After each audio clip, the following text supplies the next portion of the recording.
Les pouvoirs majeurs pour les êtres physiques. Sur l'échiquier social. Il est possible que ce petit texte soit particulièrement mal compris. Si celui qui le lit a encore des conditionnements anti-puissance importants. Que sont les conditionnements anti-puissance ? Ce sont toutes les convictions idéologiques qui tendent vers le même objectif, incliner l'individu à garder ses distances avec toute possibilité sérieuse de développer ses pouvoirs.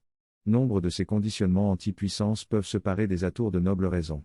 Mais il s'agit toujours de la même chose, dresser une barrière psychologique entre l'individu et la moindre possibilité sérieuse de développer ses pouvoirs. Nous espérons seulement que vous n'êtes pas trop colonisé par de tels conditionnements. Les conditionnements anti-puissance, qui viennent de certains êtres éthériques et qui sont relayés par toutes les personnes conditionnées, sont l'un des outils du système de contrôle psychologique dont l'objectif est de conserver les humains terrestres dans un état d'indigence psychique. Et le système de contrôle psychologique est lui-même le fait du gouvernement mondial de l'ombre. C'est-à-dire les groupes de super-prédateurs éthériques. Ceci étant précisé, quels sont les pouvoirs majeurs pour un être physique, du point de vue de l'échiquier social ? Qu'il s'agisse d'un humain physique ou d'un être densifié, c'est-à-dire un être éthérique ayant trouvé le moyen de se densifier dans la dimension physique ? Ce n'est pas une simple liste de pouvoirs que nous voulons donner ici. Nous voulons surtout éclairer quelque peu les principales modalités d'exercice de ces pouvoirs. Les pouvoirs majeurs, qui ont une valeur stratégique et une valeur sociale de haut niveau, sont aisés à définir. Il y a notamment 3 grands pouvoirs majeurs. Ou 3 grands types de pouvoirs majeurs. Encore une fois, au regard des impératifs des capacités de liberté et des capacités de puissance au sein du système social général. Et tous les groupes d'êtres physiques et d'êtres éthériques sont constitués en quelque système social de quelque nature que ce soit. Le premier grand type de pouvoir, c'est le pouvoir de guérison prodigieuse. Qu'il s'agisse de s'auto-guérir ou de guérir une autre personne. Pour qualifier ce pouvoir d'important, il faut qu'il s'exprime au niveau de puissance requis pour réaliser des guérisons prodigieuses de manière relativement maîtrisée. Et normalement vous devriez avoir une bonne représentation de ce que signifie une guérison prodigieuse. Peu importe qu'elle se déploie en quelques minutes, en quelques heures, ou en quelques jours. Celui qui possède et qui exerce un tel pouvoir, peut aisément gagner beaucoup de puissance sociale. Est-ce que nous rappelons en quelques mots ce que signifie la puissance sociale, ou le pouvoir social ?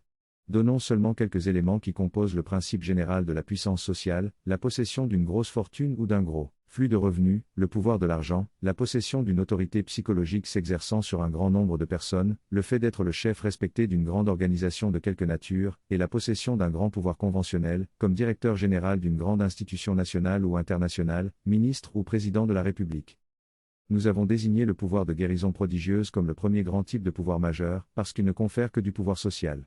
Et il le confère à condition de l'exercer selon quelques modalités permettant de se constituer en une figure sociale imposante. Pour décrire les choses de manière triviale, une personne qui maîtrise une forme ou une autre du pouvoir de guérison prodigieuse, peut devenir le chef respecté d'une grande organisation religieuse ou spiritualiste. Ou il peut organiser l'exercice de son pouvoir de sorte à simplement gagner beaucoup d'argent sans pour autant constituer une organisation massive soumise à son autorité psychologique. Et dans les 2 cas, il acquiert beaucoup de puissance sociale. Au-delà de la puissance sociale, il y a la puissance suprasociale. D'un niveau plus ou moins majeur, ou plus ou moins médian. Il s'agit de la maîtrise de moyens suprapsychologiques ou supraphysiques capables de produire des effets macroscopiques dirigés de nature psychologique ou de nature physique. Sur les êtres et sur les choses. Les 2 grands types de pouvoirs suivants peuvent conférer du pouvoir social. Mais ils sont surtout adaptés pour l'acquisition du pouvoir suprasocial. Le second grand type de pouvoir majeur, c'est le pouvoir d'influence énergétique majeure sur les systèmes psychologiques des individus et des ensembles d'individus.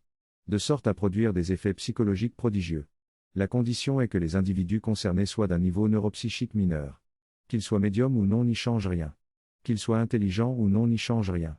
Qu'ils aient des postes importants ou non n'y change rien. Le niveau neuropsychique mineur, c'est le niveau d'une personne ne maîtrisant pas les capacités psychiques médianes de base. Peu importe par ailleurs le niveau de ses capacités médiumniques, membranaires et intellectuelles. Qu'est-ce qu'un effet psychologique prodigieux ? C'est par exemple réussir à débarrasser un individu de ses addictions en quelques jours. Réussir à changer complètement les convictions religieuses ou les convictions politiques d'un individu en quelques jours, voire en quelques heures. Réussir à faire naître des sentiments profonds et puissants chez un individu, envers une personne ou envers une chose pour laquelle l'individu n'avait aucun sentiment. En quelques heures ou en quelques jours.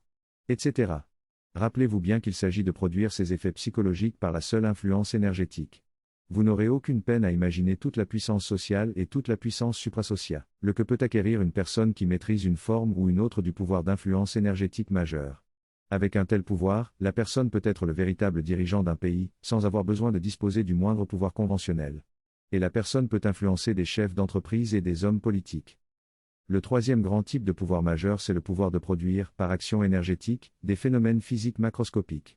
De manière évidemment dirigée. Cela concerne des choses comme produire des guérisons prodigieuses, téléporter des objets sans qu'ils ne subissent aucune dégradation dans le processus, détruire littéralement des objets, faire tomber gravement malades des personnes, provoquer des accidents graves, handicaper ou tuer des personnes, créer des objets à partir de la seule condensation de l'énergie, etc. Merci de ne pas laisser s'agiter votre moraline ici. Nous expliquons les réalités, les possibilités et les processus, nous ne sommes pas sur le terrain des jugements moraux. Celui qui maîtrise le pouvoir de réaliser énergétiquement des phénomènes physiques macroscopiques, possède évidemment un pouvoir susceptible de lui conférer une grande puissance suprasociale, de même qu'une grande puissance sociale. Tout dépend de la manière dont il choisit d'utiliser son pouvoir. Voilà quels sont les trois pouvoirs majeurs sur l'échiquier social. Quelles sont les principales modalités d'exercice fondamentales de ces pouvoirs? Il y en a trois. La première grande modalité d'exercice, c'est lorsque l'individu doit procéder par l'exécution de rituels magiques. Et ces rituels impliquent souvent des sacrifices animaux. L'individu est en rapport magnétique avec des génies éthériques. Il est capable d'invoquer ces génies par un effort psycho-énergétique, de communiquer avec eux par un effort psycho-énergétique. Et donc d'assurer une ligne directe afin que l'énergie vitale dégagée par les sacrifices animaux arrive bien aux génies concernés et soit intégrée par les génies concernés. Faire des sacrifices dans le vide, cela ne mène à rien. Et si on n'a pas soi-même de connexion magnétique avec des génies, on doit faire les sacrifices animaux sous la supervision d'un individu qui est en rapport magnétique avec des génies. Les individus qui ont un rapport magnétique avec des génies, et qui pratiquent des rituels magiques à sacrifices animaux pour les génies, devraient être appelés des magiciens. Au sens réel de la magie, et non au sens occidental moderne de l'illusionnisme. Des magiciens, ou du moins des praticiens de la magie. Les observations dans ce domaine montrent que, plus les effets que l'on veut opérer sont difficiles, plus les rituels magiques demandent beaucoup de sacrifices animaux et nécessitent d'être accumulés pour augmenter les chances de réaliser les effets recherchés. Tout ceci est évidemment une description essentialisée et simplifiée de la magie. De la pratique de la magie. Quelles sont les limites de la magie? La magie peut réaliser la téléportation d'une personne ou d'une valise. Mais elle sera incapable de réaliser la téléportation d'un grand groupe de personnes ou d'un conteneur rempli de centaines de valises. Une chose importante à mentionner concernant la magie. La clé, c'est d'avoir un rapport magnétique avec des génies, et donc d'être capable d'invoquer ces génies et de communiquer avec eux. Il est fondamentalement inutile d'écrire des livres de rituels de magie. Puisque les meilleurs rituels, et les seuls qui fonctionnent vraiment, sont les rituels que vous prescrivent les génies eux-mêmes. Et cela peut changer et cela change souvent d'une fois à l'autre. S'il y a quelque chose qui peut être enseigné de manière pertinente dans un livre, ce sont les techniques à pratiquer pour essayer de développer un rapport magnétique solide avec des génies. Ou les rituels de magie destinés spécifiquement à essayer de créer un rapport magnétique solide avec des génies. À partir du moment où vous avez un rapport magnétique solide, ce sont les génies qui vous disent quel rituel faire en fonction des effets que vous voulez produire. Et ces rituels dépendent beaucoup des préférences personnelles et des envies passagères des génies eux-mêmes. Car les rituels sont pour eux, un peu comme prendre un repas pour nous. Un peu. La seconde grande modalité d'exercice, c'est lorsque l'individu a besoin de se mettre dans des conditions de calme et d'isolement particulières afin d'entrer en transe magnétique hyper profonde ou afin d'entrer en hyper-concentration avancée. On va dire, entrer dans un hyper-état psychique, pour simplifier et synthétiser les deux notions, la transe magnétique hyper profonde et l'hyper-concentration avancée.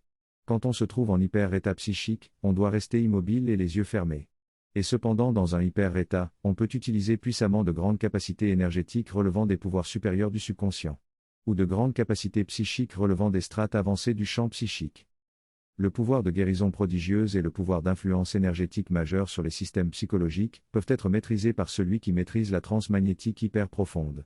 Tandis que le pouvoir de production énergétique des phénomènes physiques nécessite au moins la maîtrise de l'hyper-concentration avancée.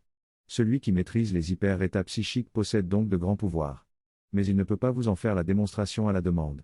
D'autant que les effets et les phénomènes qu'il peut produire ne vont pas nécessairement s'opérer au moment même où il y travaille en hyper-état psychique. Il peut éventuellement s'écouler des heures ou des jours avant que les effets ou les phénomènes ne se produisent. Le temps que l'énergie conditionnée et mobilisée finisse le travail commandé. Cette question de la possibilité d'un temps tampon entre le moment du travail et la production des résultats est surtout observée quand le travail a pris la forme d'une affirmation de travail. Par exemple, si dans l'hyper-état psychique vous avez travaillé sur l'affirmation « Je commande la guérison d'un tel ». La dite guérison peut prendre quelques jours à se produire. Voire plusieurs jours. La troisième et dernière grande modalité d'exercice, c'est quand l'individu possède un champ psychique tellement puissant, et donc tellement sublimé, qu'il peut utiliser les pouvoirs majeurs, juste en se concentrant normalement et en faisant agir ses capacités énergétiques directement et immédiatement. Sans devoir entrer en hyper-état psychique. Celui qui a besoin des rituels de magie est moins puissant que celui qui a la capacité d'entrer en hyper-état psychique. Et ce dernier est moins puissant que celui qui a juste besoin de se concentrer normalement pour faire agir des pouvoirs majeurs. En conclusion, rappelons simplement que nous avons parlé ici des pouvoirs majeurs du point de vue des impératifs spécifiques de puissance sociale et de puissance suprasociale. Du point de vue de l'échiquier social. Il existe d'autres pouvoirs majeurs, mais qui n'ont pas la même puissance fonctionnelle sur l'échiquier social. C'est par exemple les pouvoirs de lecture psychique et de projection psychique, les pouvoirs de clairvoyance et de soins magnétiques de niveau consistant, les pouvoirs de communication interne avec l'esprit second et les pouvoirs d'intuition énergétique avancée. Ces pouvoirs majeurs peuvent aussi s'utiliser soit en hyper-état psychique, soit en concentration normale. Nonobstant le niveau de développement du champ psycho-énergétique et le niveau de développement des strates psychiques concernées. Maintenant vous avez une idée un peu plus précise de ce que représente le fait que des êtres puissants vivent parmi les humains ordinaires. Et la valeur de pouvoir suprasocial ou la valeur d'avantage suprasocial de ces pouvoirs est d'autant plus importante que les humains ordinaires ignorent ou doutent de ces pouvoirs. Mais, de grâce, comprenez aussi que tout ce que nous venons d'expliquer ne valide en rien les superstitions, les légendes villageoises et les légendes urbaines concernant des faits supposés surnaturels. Cela éclaire seulement le tableau au-delà des apparences d'un monde humain ordinaire. Cela éclaire la vraie nature des pouvoirs qui s'exercent sur le monde humain ordinaire, et dont ce dernier n'est pas conscient. Malgré les superstitions et les légendes.